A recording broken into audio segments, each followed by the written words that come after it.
Also learning that according to sources, a high-level meeting has taken place at the Ministry of Home Affairs. The Home Secretary, DG BCF, DG NSG and DG Assam Rifles and senior officials of other paramilitary forces are in those meetings. Sanjay Sharma, my colleague, is joining us on the broadcast.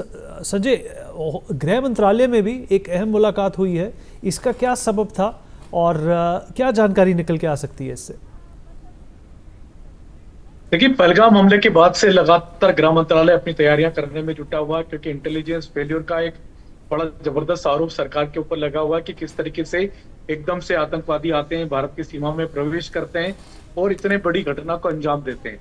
तो ये कहीं ना कहीं भारत सरकार के ऊपर एक युग का एक आरोप लग रहा है, जिसको देखते हुए केंद्रीय गृह मंत्रालय लगातार सक्रिय भूमिका निभा रहा है, लगातार बैठकों का दौर चल रहा है। आज भी बैठकें हुई हैं, गृह सचिव की अध्यक्षता में बैठकें हो रही हैं और लगातार बॉर्डर पे जो बीएसएफ तैनात है उनसे लगातार संपर्क में रहा जा रहा है, क्योंकि आने वाले दिनों में सारी जो एक्टिविटी है वो बॉर्डर पर सिमट सकती है। साथ ही साथ कि क्या वहां पर सीमा पार से आतंकवादी भारत में घुसे हुए हैं और कितनी बड़ी तादाद में भारत में घुसे हुए हैं, और क्या सीमा पार वहां पर कुछ लॉन्चिंग पैड जो बने हुए थे वहां पर आतंकवादी अभी भी मौजूद है, और भारत में अगर कोई बड़ी घटना होती है, बड़ी कोई एक्शन होती है, तो फिर भारत में क्या लॉ एंड ऑर्डर की समस्या किस तरीके से होगी? क्योंकि हमने देखा पहलगाम में जो हमला हुआ था वो कहीं ना कहीं एक तरह से आप देखें तो हिंदू मुस्लिम के बीच में लड़ाई कराने की साजिश के तौर पे भी देखा जा रहा था।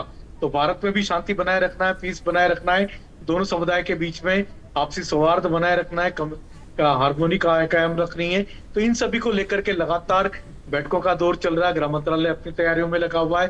साथ ही साथ सभी स्टेटों के मुख्यमंत्रियों से भी हमने देखा था, खुद केंद्रीय गृह मंत्री अमित शाह ने बात की थी और उन्होंने सौहार्द बनाए रखने की बात की थी। साथ ही साथ भारत में जितने भी पाकिस्तानी हैं उनको देश से बाहर निकालने की बात कही थी।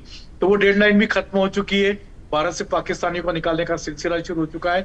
भारत में बड़ी संख्या में पाकिस्तानी रह रहे थे, कई लोग वीजा पासपोर्ट के साथ रह रहे थे, कई लोग अवैध रूप से रह रहे हैं। तो इन सभी को देखते हुए लगातार केंद्रीय गृह मंत्रालय की बैठकों का दौर चालू है और अभी भी आने वाले दिनों में और एक्शन भी देखने को मिल सकता है।